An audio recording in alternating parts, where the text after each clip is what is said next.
Hey everyone, Happy New Year! It's 2023. I know I've been saying I wasn't going to post any new material for a couple weeks, but I recorded this episode a couple months back with XinYi. XinYi is a fellow podcaster. She has a podcast called Don't Be Strangers. It's more of a movement where she tries to dispel the myth that it's difficult to make friends after you become an adult. So she's a really interesting person. She has a website. She has a podcast. She has a pen pal club. She has a YouTube channel. She does a lot of different things. She considers herself a creative chimera, meaning that she just likes to create in different media in different ways. She's a digital nomad as well. And so her format is just that we ask each other questions. I think it was 5 questions that we just ask each other, that things that we might be curious about. I was most curious about her digital nomad lifestyle. That just sounds interesting to me, but you can see that we talk about all kinds of different things, and we talk about what it means to be a stranger and when do you stop becoming strangers. So I hope you enjoy this. It's kind of a weird format because we recorded her show and then I recorded a few questions for my show. So it might be a little different than you're used to. And if you're interested at all, you should definitely write to her and become a guest on her podcast. You don't have to be a podcaster or a celebrity or anything. She's just looking for people to talk to. So go check her out. Don't Be Strangers on Spotify and Apple Podcasts, of course, as well as her website, don'tbestrangers.club. Go check her out, and I hope you enjoy this episode of just us asking each other questions and learning about each other. And I hope you're having a great new year, and we will talk to you soon.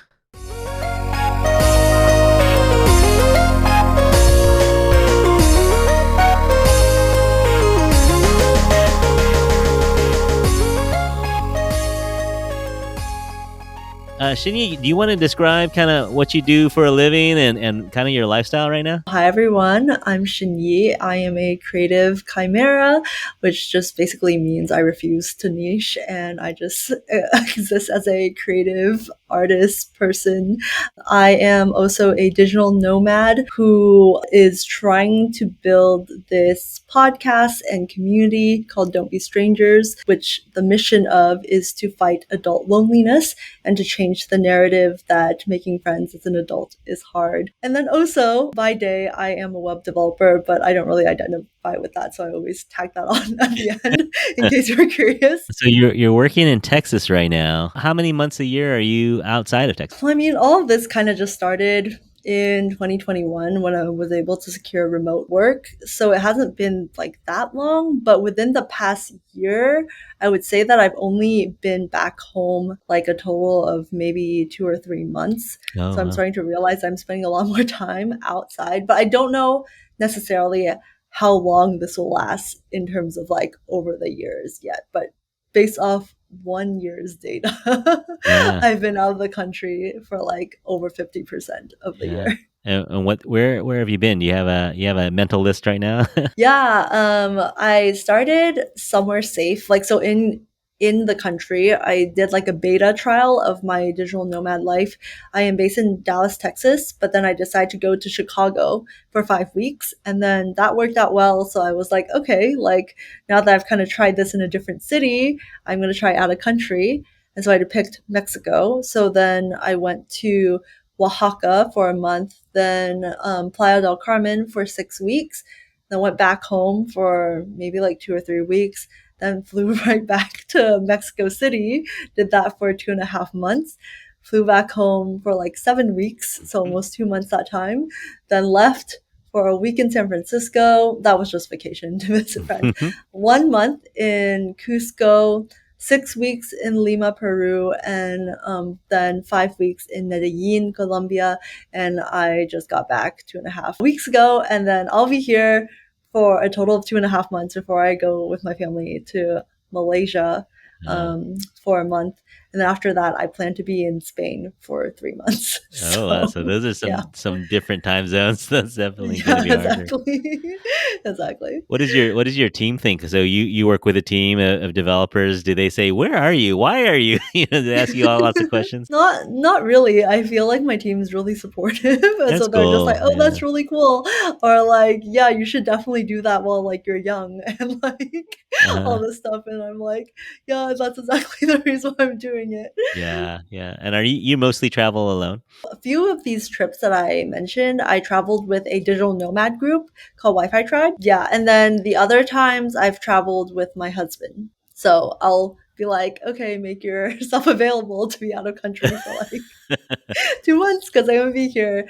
And I'm just like, I would like you to be here, but you don't have to. Like it's your choice, like if you want to come or not. Yeah, and his work allows for that too. Is So I told him, I remember when I was like in Oaxaca and Playa del Carmen, that was like before Mexico City. I remember texting him, I was like, I think we will be in Mexico City quarter 1 of next year, that being this year. And he was like, oh, who's we? Like he's very sweet, so he doesn't like to presume things. So he thought like, maybe I meant like, oh, my new friends I just met in this like travel group, like uh-huh. we're gonna go. And I was like, no, you dummy, like you and I. And he was like, okay, but like my job doesn't really. And I was like, well, I'm just telling you that I would like us to be in Mexico Uh-huh. City Uh-huh. in quarter 1. And I'm just putting my desire out into the universe and like just seeing what happens. I was saying this because he had expressed to me like maybe 1 or 2 years ago that he said that he would like to live in Mexico Okay. for Okay. like some extended amount of time. But between the two of us, I think we can both agree that I am better at taking actions. Like if I say I want to do things, then I'm like searching the flights or I'm like doing my YouTube research and like buying the things. Whereas he's more of like, oh, that would be nice, you know, like one day I would like to like maybe Yeah. live in Mexico. So I was just like, I'm not just saying This this. is happening. But yeah, like you've expressed to me and I want to do it now too. So yeah, let's just see. And then he had to like like scramble to do like a job change and find like a Mm, different company that would let him work remotely. yeah. So he made that happen. Oh, wow. Like Okay. Yeah, there's a lot of moving parts. I mean, I'm sure family gets involved and, just finances. It's probably complicated. I really admire what you're doing. I think it's pretty cool. thank you. Do you Yeah. see any kind of an end game to it? Do you see you're just going to kind of do it until you can keep doing it? Yeah, I think like a part of my curiosity for exploring these different places is because I kind of want to know. I would like to discover a place where I would like to settle down. Hmm. But my personality is not really one of settling down. So I guess you and I are very opposites in this way Yeah, yeah. because I have like a very ferocious like curiosity for novelty. And so that expresses itself in travel, but then also it expresses itself. Like I mentioned, I'm a creative chimera, which means like I like to play with a bunch of different mediums. And it's also a struggle because at the same time, while it sounds like very exciting, oh, like she's always traveling or she's always like trying new like mediums in the creative realm or like learning new things, new languages, like whatever it may be, it is also a bit frustrating from like the insider's perspective because the question that I always like ask myself is like, am I always going to live like mildly dissatisfied? Because like Yeah. that is that's the other side of like always seeking novelty is that like what if I could just stick to like one medium, you know, like what if I was just Yeah. like a writer and I just wrote for the rest of my life. But it's like Yeah. but intrinsically that's not who I am. Yeah, like Yeah. maybe writing would be a phase for like 3 months and then it's gotta be like photography and then it's gotta be like Yeah. you know. Yeah, yeah. For all of us, right? So even if I'm not going anywhere, we're still working, we're still adapting, right? All right. So Exactly. I think we're gonna post your part of it here. So thanks so much for inviting me on your show. Thank you. It was a joy speaking with you.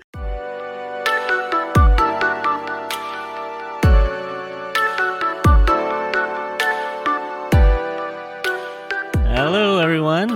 My name is Curtis. I live in San Francisco, and I am a high school biology teacher. That's it. What else do you want to know? I thought you were gonna plug your podcast. Yeah, so I'm a high school biology teacher by day, and then on nights and weekends, I record a podcast with friends or sometimes strangers, and we talk about. It's called the Infatuasian podcast, and we talk about Asian creators and Asian content and Asian culture and things that we like. So yeah, we've been doing that for a little more than a year. It's fun to come on, be a guest on someone else's podcast. So thanks for inviting me, XinYi. Yeah, of course. Why did you pull the trigger and like actually do Yeah. it? To be honest, I wouldn't have known how to do Zoom or I wouldn't know how to record calls if it wasn't for the pandemic. And so we were at home, we were teaching. So it's 2021. We were at home for the whole year. So the whole whole school year. And so I'm at home and I had bought a microphone to teach with, and I'm on Zoom teaching. And then I learned how to record calls, and I learned how to, just make these recordings. And then I had known how to edit before from doing some video stuff. And so I just decided there was a lot of negativity, especially around the Asian community. And there's a lot of disturbing things. And I just wanted to throw out some positive Asian stories and, just things that I'm interested in and people that I wanted to talk with. And so we started that, and that was in 2021. And then I've just been doing it weekly since then. And we're coming up on a year and a half now. So it's been really fun. Wow, that's so cool. And I think it's also kind of interesting that you said that you wouldn't have known how to record calls if it wasn't for the fact that you were Yeah. forced to teach like classes online, and the fact that you got a mic to teach your classes. So I think that's really, really interesting how like everything played out. It kind of did, yeah, and just meeting new people when we're all stuck at home, right? And just trying to reach out and just talk to people that I was at home with my family and my kids, and it was nice to talk to other people outside of those three other people, and so it was really good time. So I was just thinking, I like to think about where people came from and kind of what they would say to their younger self. So, what do you think teenage XinYi would say about your lifestyle right now, the digital nomads lifestyle, or even just what you're doing with the podcast? I think she would think that I'm so cool because honestly, I was the very shy, introverted, very studious girl growing up. And I still think that I perceive myself this way, that I'm just a person with a lot of fears. And I think that especially younger teenage me, I suppose that it's pretty normal being a teenager, having a lot of insecurities, but I felt it even more, I think, maybe because there was like this layer of being a minority, or maybe a layer of insecurity about my identity, which is layered Hmm. in by like immigrant story, but then also other factors. I didn't really feel like I fit in with what I was studying, even though I excelled in like math and science. Yeah, That yeah. I wasn't exactly passionate about it. For all these factors, I think naturally I just was very, yeah, insecure is the Hmm. word here. So she And she would be shocked if she saw where you're at now. She would be really shocked. yeah, I think so. And I think one of the major turning points was that in college I met a friend who really showed me how possible it was to like travel and to make travel part of your lifestyle, because she took advantage of study abroad, which it didn't like even occur to me. But I know a lot of students actually do take advantage of study abroad, but she not only took advantage of study abroad, purposely scheduled her schedule when she was abroad so that she minimized her classes so that she could maximize her time Oh, in Europe. wow. And then beyond that, also took opportunities within our colleges to participate in different groups that were also attending different events like globally, so she could like plus one on these trips, which is brilliant. It's brilliant because Yeah. it made me realize that like a lot of people fantasize travel as something that you do when you have money and you have time, but she was just like a normal student, not exactly like rich or anything, just like me, Asian American, just finding ways to like fit travel into her lifestyle. And that really opened up my eyes. And so that I think was where the curiosity began. Mm. And I saw her as like the bravest, most courageous Yeah, yeah. like person, and I was just like, whoa, I really aspire to be like her one day. Shortly after like graduating, getting into my career, I saw an ad on Instagram about Remote Year, which is basically a program that brings digital nomads or people at that time, which I think was like 2013, so that was like a decade, like almost a decade Almost, ago. yeah. Yeah, and I think they were like the first in this industry to basically organize a group of people to travel together and work remotely. But I had just started my career, so I was like, that's a lot of time and money to commit in, and I'm not able to work remotely given like that time.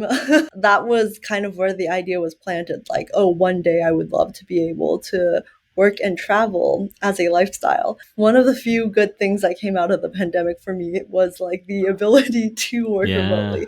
So as Yeah. soon as I saw that opportunity, I was just like, okay, I better take this. I've been dreaming about this for like over a decade. But yeah, she would be quite impressed.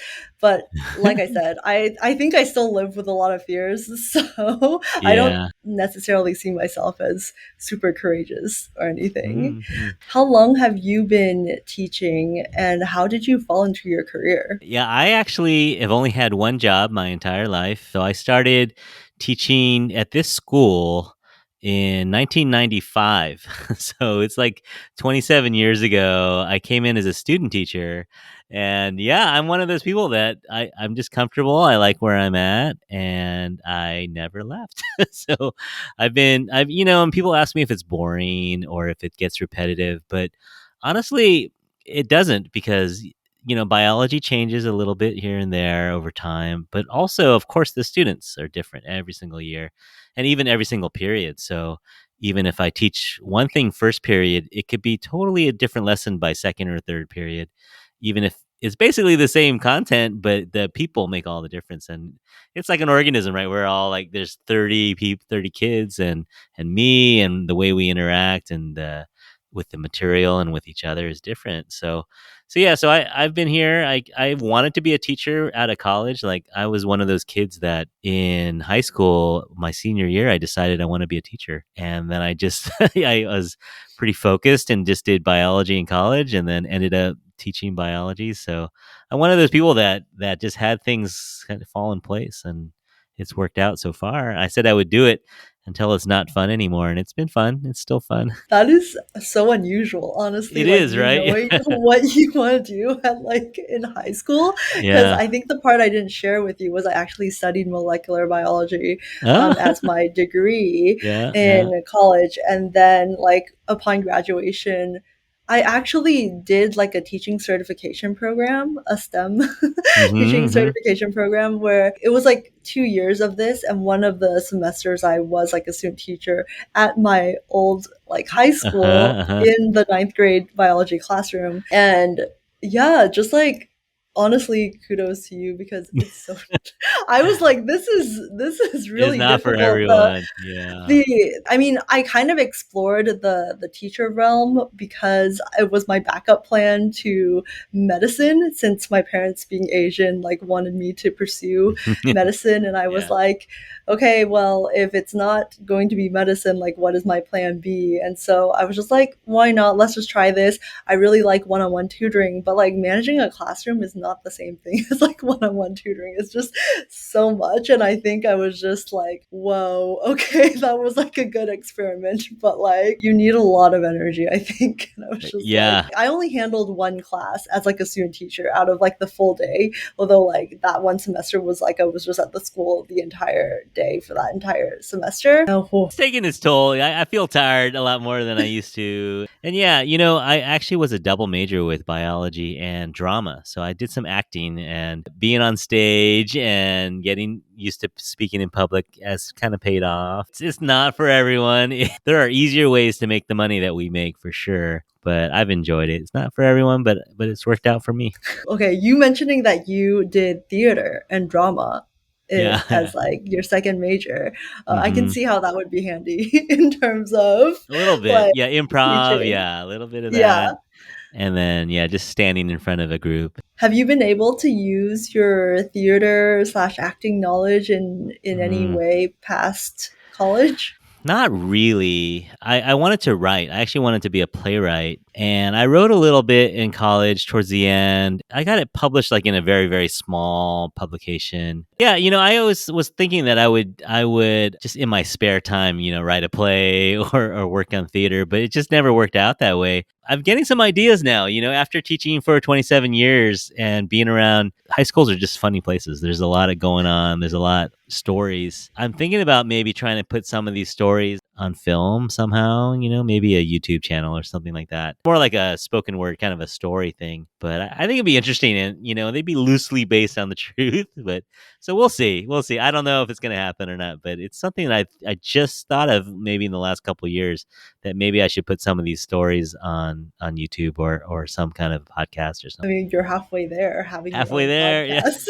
So, I mean, Yeah, you could just start as like bonus episodes on your own podcast, just being for like, real. "Hey Yeah. guys, like I Yeah. used to do drama," or yeah. So Yeah, it's super that would easy. be interesting. Like 20 years ago, it would be so hard to get published on a channel or a video, but now, it's a very low hurdle to get stuff published or uploaded. You just need you just need an account and you can publish. I'm also really curious because we're already on the topic of your podcast. What is your podcast workflow like end to end? So typically what I'll do is I'll try to record a couple weeks ahead. I've been moving towards a interview style. Before it was more of a conversation style. And I still want it to be a conversation, but I've been trying to book guests that I don't know that much about. So they're basically strangers.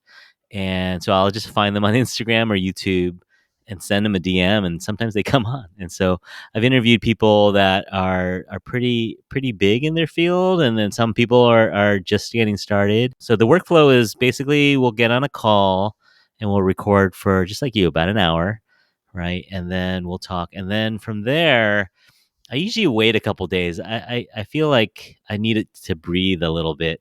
So if I record on a Tuesday, I won't start editing until maybe a Thursday or Friday, and then I'll start trimming. I don't know. Do you level your audio first, or do you trim first? I kind of level as I am doing it. Yeah, I like to level first. I kind of like to get the levels. What that means is like just get everyone's volume about the same. So there's compression and then there's loudness normalization. So I try to do that on like Thursday, and then I'll trim. Then I'll cut out the ums, I'll cut out the dead time, and I'll try to trim it. And then I'll turn it into an MP3 and then just listen to it on like a Saturday or Sunday when I'm in the car or even in bed or walking. I'll listen to the whole episode. Then I usually make notes on what I need to work on. And then, yeah, then I'll just put it on the server, and I have it scheduled. I try to upload every Tuesday at 5 p.m. So in about 40 minutes from now, my episode will launch on all the platforms like Spotify and Apple. And then you got to do the social media. So I'll do that. I just generally just post a picture. I do reels every so often, but I'm not very good at it. So I usually just do some kind of a reminder, and that's about it. So typically Tuesday to Tuesday, I record on a Tuesday and I upload on a Tuesday. It's basically what I do. Wow, so efficient. I Not, feel not like always. Yeah, there's times when life gets in the way. Yeah, last week I was super late because the weekend was so busy. I have two kids. I have a 12-year-old and a 10-year-old daughter. So there's always lessons, violin lessons, there's art lessons, there's birthday parties, there's stuff to do.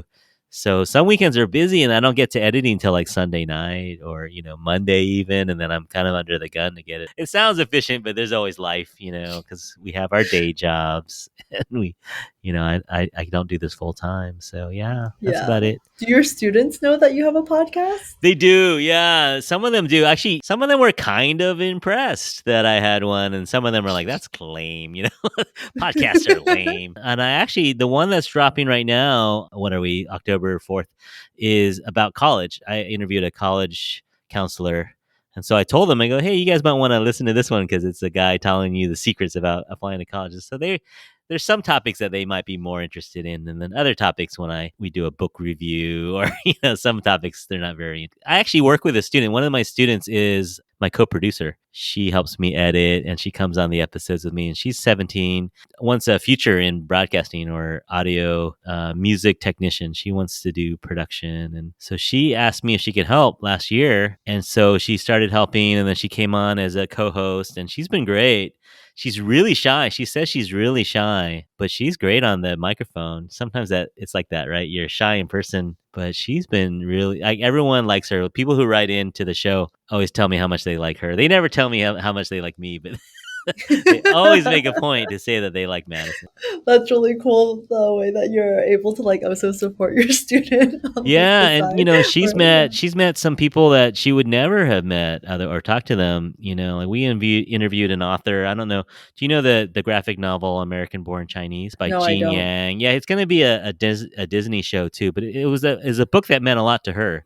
She read it in middle school. And so when I told her we had booked that guest, she was super excited. And then we booked some musicians that she's really wanted to talk with and photographers. And she's really enjoyed speaking to some of the guests that we've had, and that she's really blossomed as a reporter, as a producer and a co-host. Yeah, so it's fun. What do you do in terms of prep for your either conversations or interview style podcast episodes? You know what I do? I do a lot of stalking. I do like I go on people's LinkedIn's. You ever watch Hot Ones? It's on YouTube. It's a guy who gives people progressively hotter chicken wings. But while he's giving them chicken wings that are super super hot, like atomic bomb hot spiciness, he'll be asking them questions. And he's famous for digging really deep into people's backgrounds and finding out stuff about them and trying to ask them questions that no one else has ever asked. So I like to try that. I'm not as good as him, but I do a lot of stalking and I do a lot of background, and I like to surprise the guests to a certain extent, where it's like, oh yeah, I heard in high school you did this, or in college you did this, and they're like, wait, how did you know that? So I really enjoy that. I like trying to ask questions that they don't expect or that they weren't prepared for, in a fun way, not to stump them or anything. Yeah, so Yeah. a lot of research. LinkedIn is a great place. Instagram is always a good place. A lot of people have YouTube channels that go way back. So yeah, I like to do a little background. I like to know what we're talking about. How about you? Do you I do see. you do a lot of research? Do you? Typically no, because like the point of this podcast is to just connect as like strangers, and so I don't do much prep. I don't really try to like research my co-host before I even like prep my questions. These the questions that I prep. So for the listeners who are wondering and have not heard the process for how I prep my episodes, is that I ask my co-host and I to blind prepare 5 random questions, anything that you want to talk about. So I've had like co-hosts ask me in the past, like, oh, I'm only really interested in pen paling. Like, can we just talk exclusively about that? And I'm just like, I'm down to talk about anything you want to talk about. The episodes when we get on air, I typically, as you experienced, Curtis, a very short spiel of like, check your settings, like, this is how the hour will kind of like break down, and then we just start talking, because the idea for me is that this is a raw conversation which I will minimally edit afterwards, Mm-hmm. so that the listeners kind of get to hear the way that we converse and the way that we get to know each other deeper through this like first conversation slash first impression. So that's Yeah. what it is for me. And then that's why I've had some feedback in the past where like my co-hosts were like, oh, it might seem more professional if you spend a bit more time up front before hitting record to kind of like get to know the other person. I respect that feedback, but at the same time, it doesn't quite make sense, I think, in the context of my podcast and what I'm trying to Yeah. achieve. Because it's Yeah. like, if I get to know you before we start recording, then that feels like cheating. You know, it's like, we're Yeah. not like, Yeah. okay, Yeah. we already know each other. So like, we're not. There's times when I will record quite a few background questions, but I don't use them because it's kind of a getting to know you period. And then I'll jump in kind of in midway, and it sounds like we're already friends, and stuff. So that's kind of how I do it sometimes. But I like the idea. I like your format. I'm curious about your lifestyle a little bit, and so I wanted to ask about traveling. What are some of the main items when you're on the road, when you're out of the country? What are some of the main items in your travel bag, the most essential things, especially the things that you definitely couldn't live without? What do you have in your bag? Okay, it's gonna sound really boring because I'm a very minimalist traveler. No, I like that. Yeah. The main things I always check for as I'm leaving for the airport or like leaving a hotel room or anything is like, do I know where my passport, wallet, phone, laptop, just those Yeah. things. Like anything else is superfluous. Anything else I can replace, and technically I can replace my laptop and my phone Right. too, but it would just be such a That'd be hassle. tough. Yeah. Yeah. But that's pretty much it. The last time that I was out of country for like 4 months, I carried for 4 months a relatively small carry-on luggage, and everyone was like, how are you able to travel for 4 months in that? And the reason for that was because for that trip I only went to Mexico City for like 2.5 months with a more regular size carry-on bag. When I say regular size, it's like the max size that you Right. can have for Right. like Yeah. over the head. And somehow I had managed to pack that particular carry-on so densely with like clothes, because I was like, oh, I'm going to be in Mexico City for like 2.5 months. Better like put, months worth of clothing in there. I had managed to pack that so densely that I thought I was going to kill myself trying to put that in the overhead bin. Like I was like worried for Yeah. my life because it was just so heavy. Yeah. It's like a brick. Yeah. So then after that, I was like, okay, I'm gonna go with the smaller carry-on, because even if I make that super dense, it's still gonna be lighter, I think, than what happened that other time. Yeah. Yeah, I feel like when I travel, I'm super minimalist. I'm super boring to a certain Yeah. extent. But then I think like the beauty of it is like I keep in mind what I can buy at the destination. Hmm. That's like, okay, the small stuff, like I don't bring toothpaste and stuff with me. Like Yeah. I Yeah. land Yeah. and I go to like the convenience store. Right. And I think that's a part of the experience, to visit grocery stores or like places that are not like touristy, but gives you insight into the common everyday like Yeah. culture of a place. The brands and Because the different labels. exactly, Yeah. Yeah. exactly. How often do you travel with like, I mean, given work, I'm sure you get like summer vacation and Yeah. stuff like that. Do you take advantage of those vacations to go travel, or are you more like, okay, I'm just gonna stay at home and chill? Because Yeah, I love being at home. Like I really like it a lot. I don't mind. So we have about 10 weeks off in the summer, so that's like really one of the perks of being a teacher. I don't mind spending like 8 of those weeks at home, but I do like to do maybe one trip every summer with the family. Like this last summer we went to Disney World, we kind of the obligatory family trip.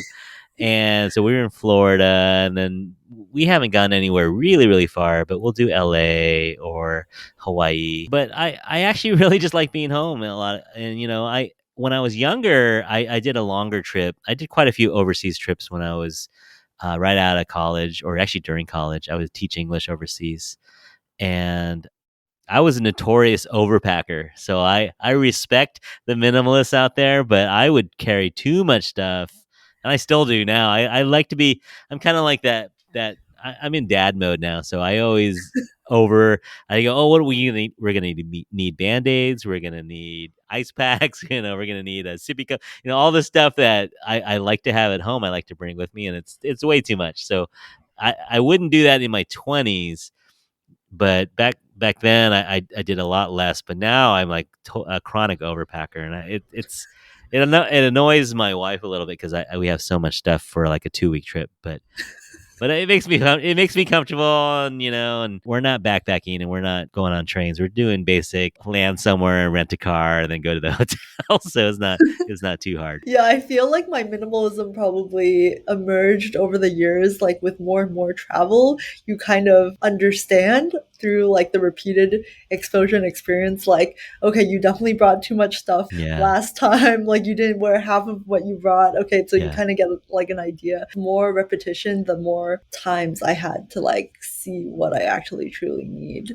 Do you ever have regret, like when you get there, like, oh, I should have brought this, or I should have brought that, or is it usually you're pretty happy with what you got? I think the one thing that I kind of was like, man, I wish I brought this the last time, was my yoga mat. I was like, oh, this is like the one easy like carry with Yeah. you gym type situation. But the reason why I didn't bring my yoga mat was because of the way I had planned my trip. I went to visit a friend in San Francisco actually Hmm. the first week, and it was going to be a week where I was going to couch surf between all my friends there. So I was like one night like in this part of town, then 2 nights in that side of town, then one night. And I just thought like I can't be bothered to be also lugging my backpack, my luggage, and my yoga Yeah. mat like Yeah. underneath my arm. So when I got to Cusco, Peru, like one of the first things I did was I thought like, where can I get a yoga mat? And they actually, surprisingly, they didn't really quite have stores available where you could just like purchase one. At that time I was traveling with like a digital nomad group. So like I Hmm. had other companions in this group, and one of them was like, oh, I'm gonna check out this yoga studio, does anyone want to join me? And I thought the yoga teacher must have yoga Right. mats, You would so think, right? like yeah, so then I tagged along, not for the class, like actually I was just like, can I just go with you so I could talk to the yoga teacher? And she happened to have like, used secondhand Sure, mats that yeah. she was trying to sell actually. And so I just like PayPal'd her the money, and I was like, okay. And it was like an expensive yoga mat too. I was like, this is the most luxurious yoga mat I've ever gotten in my life. And so a part of me was like a bit low key disappointed. Like I was like, I should have just brought my mat, like, because I think I paid $50 for this like secondhand mat. And I was like, and Yeah. it's like a cush one. Yeah. But then at that time that I got it, I was like, I'm traveling for another like 3.5 months. So this is like an Yeah. investment for Yeah. like, Yeah. Yeah. Yeah. the Yeah. next 3 months. I would love to know, do you look forward to changes in seasons? So, two answers for that. You've been to San Francisco. You know that our weather is pretty stable all year long, right? We have a very narrow range in our weather. It doesn't get very cold, maybe 50s, and it doesn't get very hot, maybe 70s. So we're in that range that's kind of fall all year long. And so our trees are confused too. Our trees are actually, they don't lose their leaves like they do elsewhere. So they don't know what season it is sometimes. I like that to a certain extent, but yeah, I do like seasons. One of the reasons I like teaching is because it's seasonal, because there's a beginning and an end of every school year. And it's something to look forward to. Like, I think honestly, if I had an office job, and it was just work every day and the same, I think I would be really thrown off, because in the school season there's always a summer, there's always a fall, which is the beginning of school. Well, it's technically still summer, but in August we start school. And so fall semester, and then there's a winter break, and then there's a spring break, and then there's a summer again, and it just goes in this ebb and flow and this cycle of education. It's the academic calendar, right? And I love that. But of the seasons, I would say fall is my favorite. I really like it when it gets a little colder. The holidays line up where you have the Thanksgiving and then you have Christmas. For me, it's always been new beginnings, because I've been basically in school my whole life, right? So I've always had fall as this new beginning season of new classes, new students, new everything, new school year. So fall for me is more of a beginning than any of the other seasons. And so I really like fall. I don't know. I think I just like a little cooler weather. I'm not a beach person. I'm more of a at home and read or watch kind of person. So I love fall. How about you? Do you have a favorite season? I would have to say that my favorite season is summer, not only because my birthday falls in that, but also probably because I have a very strong association to the academic calendar, where it's like, okay, this is a time that we get like 10 weeks off and like Yeah. get to completely relax and unwind. And I really loved your perspective too on associating fall to like new beginnings. I think that's a very unique perspective that you only typically get with students and like potentially teachers, people You're who right. like Right. do Yeah. go follow the academic calendar. I think it's also very interesting what you commented about the mundaneness of the repetition in like the normal office, like professional workers yearly cycle, because there's not really one. It's just like, it's just Yeah. like the Yeah. same thing. And then typically, I guess like things kind of slow down in like December when there's like a bunch of holidays and people are taking a bunch of time off anyways. I definitely feel that. And I feel like I've gone to a point where I'm just like, because I, in my career as like a web developer, have not had the opportunity to have an extended break, feel like I'm hitting burnout Uh-huh. Yeah. naturally, because like there's just no extended time to be able to be taken off. I kept like asking myself near the beginning of my career this question of like, how was I always able to produce and like do so much as a student? And one of my answers was that, oh, it was because we always had breaks. Like we always had Hmm. this like very long summer break that let you completely reset and like hit autumn and like fall semester pretty hard, or Yeah. like that, like I was always Yeah. able Yeah. to hit fall semester really hard, and then you get like winter break, which kind of gives you like a mini reset, and then spring was never as strong for me because of like Yeah. You're fall, but then tired. like summer just like lets you like completely start again. And when you work with kids, so I work with teenagers, but I also have my own children, and yeah, they go so bonkers over Halloween and all the holiday Valentine's Day, all the holidays holidays they really look forward to. And it just brings some joy to the year, when you have someone who's so excited about something like Valentine's Day. Who cares about Valentine's Day? But, little kids, they get into it. And so Halloween is a huge one in our house. They start planning their costumes. Summer, they're already thinking about what they want to be. And I love it. I'm not a big costume person, but I love their excitement. Their excitement makes me excited. So yeah, they look forward to summer. They look forward to all the little holidays, whether big or small. In San Francisco, we even get Lunar New Year off, so we celebrate Chinese New Year's. So it's just fun. It's just fun to have those signposts in the year. As the year goes on, that oh, we're halfway through, or we're almost at this. It's kind of fun. Right, right. Yeah, yeah. Yeah.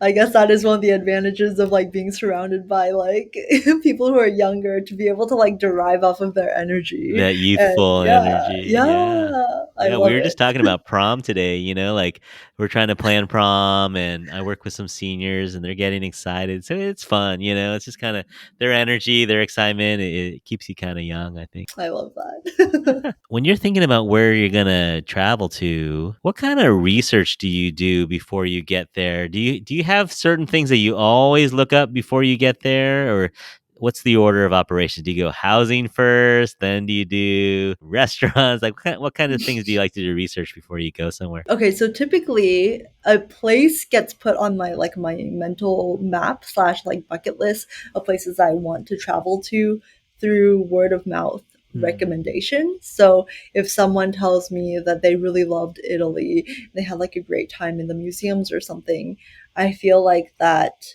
personal connection now that I have to Italy via my friend telling me, because my friend is like, I think that you would love Italy because I had a really good time, makes it a stronger draw, because it's not just like some random travel brochure. It's like saying to me, you generic person, I think you would love Italy. But it's Right. like my friend who knows me, who has experienced it themselves, is giving me like this personal recommendation. That's Yeah. how a place gets put on my map.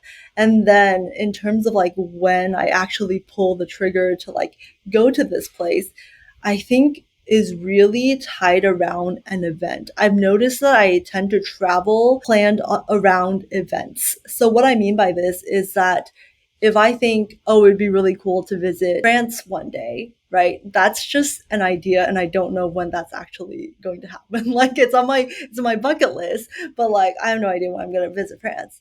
This actually came to be spring of 2019 because my family out of nowhere was saying that they wanted to take my little sibling to London for Hmm. spring break.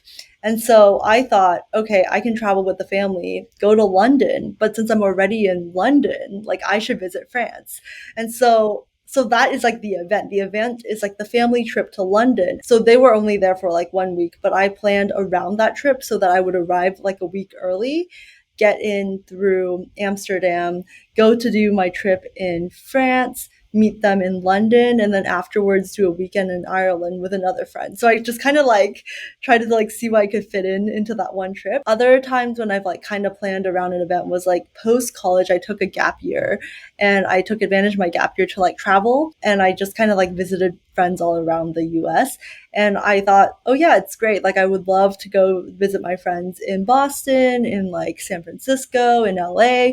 But then again, it was kind of like but when are you going to do this, Yeah, right? yeah, yeah. And then one of my friends in Boston was like, you should totally come here. I think it's interesting that you mentioned Halloween. She was saying, you should come here for Halloween because we could go to Salem together. And like, just like that, like I had a place and time to be somewhere. I needed to be in Salem by Halloween. And I planned a whole month around that Oh date wow, and wow. time. Okay, so I mentioned, how do I know where I'm going to go? How do I know when I'm going to go somewhere? After that, in terms of researching like a place to stay, I typically choose Airbnb.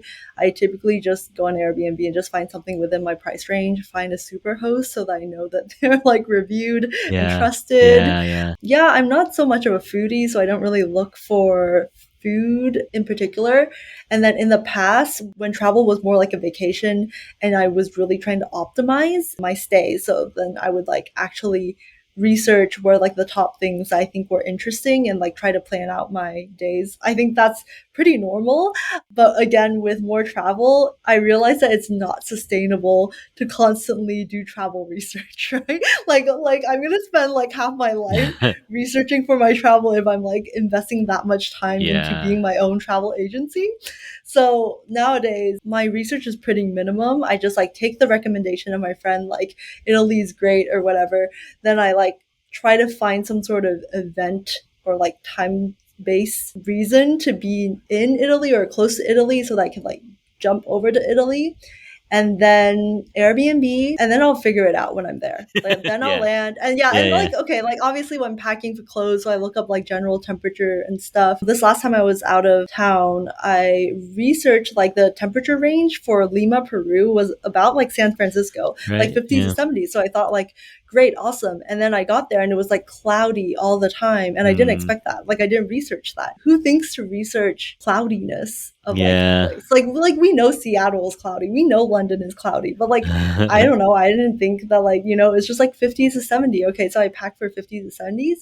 After that, I was like, oh, I should definitely see if a place is cloudy like, before I go. Because it was like 6 weeks and it wasn't too bad, but I was definitely lethargic the entire time.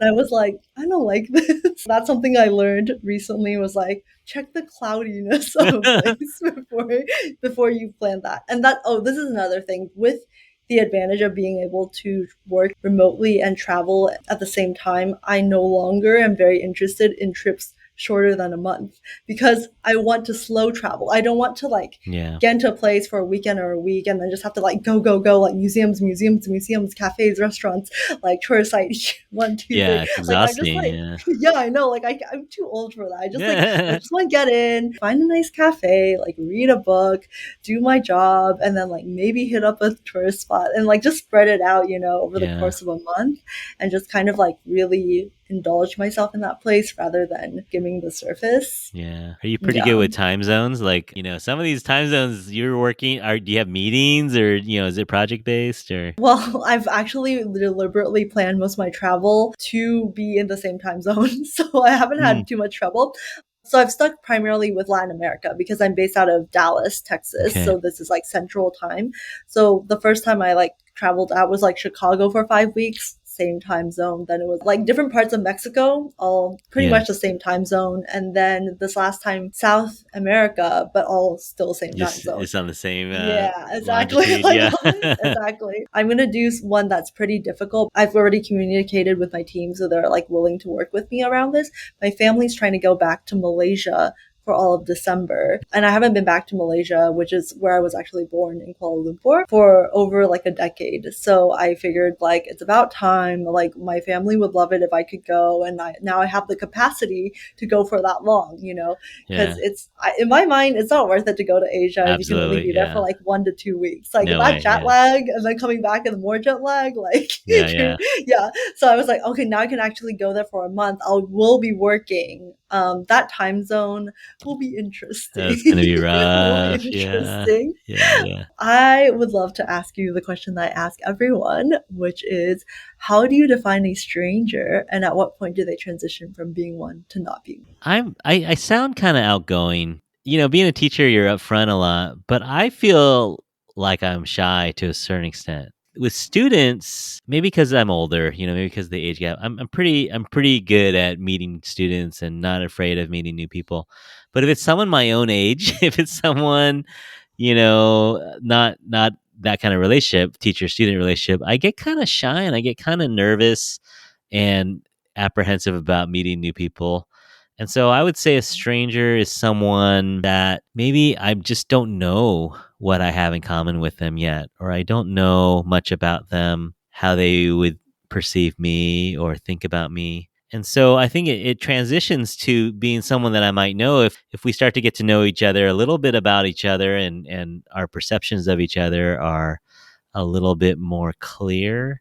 Like, oh, you work here, or you went through this, or we're about the same age. We have that common ground. We find some kind of common ground, and then we become friends. And I think it doesn't have to do with age. It doesn't have to do with ethnicity or that. It just you can find some kind of common ground with anyone probably. But I think getting over that, going from stranger to acquaintance to friend, I think is is something that I'm still working on, even at my age. I'm still working on. And there's times when I feel like, oh, I have enough friends. I don't need to make any more friends. But interestingly enough, like this podcast, I've probably met more people this last year and a half than I have in the 10 years prior, like people that I actually talk to, and we talk about podcasting, or, we do an interview and then we keep in touch. And this podcast has helped me to kind of get out of my shell a little bit, and I think become friends. I like that question. I hadn't thought of that before, actually, but yeah, I guess it's just the unknown. Being strangers means there's some unknown between you, but then you can chip away at that a little bit through conversation or through just talking about life, and just figuring out where you have some common ground. Definitely want to like dig a bit deeper into what you mentioned there about being shy, because how does that work with you cold reaching out to people and then have these conversations with strangers? Yeah. Maybe I like the defined role of, host and interviewee. Maybe I like that dynamic where it's defined, where it's like, okay, well, I'm going to ask you questions and you're going to answer these questions. I guess I like that definition, as opposed to when you just bump into someone at a party, or a friend of a friend or something, and there's no kind of, I guess, structure. I don't know if that's the right word. This is very interesting, but I think you're right. Yeah. I kind of like having the structure of an interview, maybe, because it's like, okay, we're gonna talk about this, and then we're gonna talk about that, and I feel comfortable with that, as opposed to just, okay, now what do we talk about? Like with the stranger, it's kind of like, okay, well, I know your name, but I do like asking questions. I like your format. I like asking questions, but that's not always. I don't know if everyone wants to answer my questions, but with the podcast, if they agree to come on, you figure they're okay with answering questions. Right. Yeah. It's like a mutual collaboration, because there is like consent in that, Yeah. like, Yeah. yeah, like you've asked them, like, would you like to essentially collaborate with me in producing and creating this interview? And they have agreed. So like now you understand the rules of this conversation. Whereas, yeah, I guess like if you're just at a party, or it's like you bump into a new colleague, it's just like you have no idea, for example, like how long they have as a break, like right now, before they need to like go back. So do you have the time to invest in like a deep question, or Uh-huh. or is it just, How's the yeah, weather? how, Yeah. right, exactly, something more surface level, because you don't want to hold them up. Yeah. I think that's really fascinating. I don't think I've ever really thought about that Yeah. So before, maybe but podcasting is the best way to make friends. I don't know. yeah, potentially. Yeah, I guess. This is making me think of like the last guy I interviewed. He also identified as an introvert, but he does PR. And I was Mm, like, that is very interesting, because how do you yeah. manage like being an introvert and like doing PR? So the other reason why I like highlighting this in particular is because I feel like it's also very empowering, sharing the stories of people who identify as introvert, who have found ways to be extroverted in their own way that is like not extremely draining for them, make connections with other people in a meaningful way that fills their social needs. So I just enjoy what you're doing, and I'm glad you do it. It's a neat idea. The pen pal thing we didn't really talk about, but that's a neat idea too. One of these days, maybe I'll sign up to do that as well, because I do like meeting new people, but there's always that hurdle of like, oh, will they like me, or do we have anything in common? And so I like the way that you're trying to break through that. Thank you Kudos so to you. much. Thank you so much.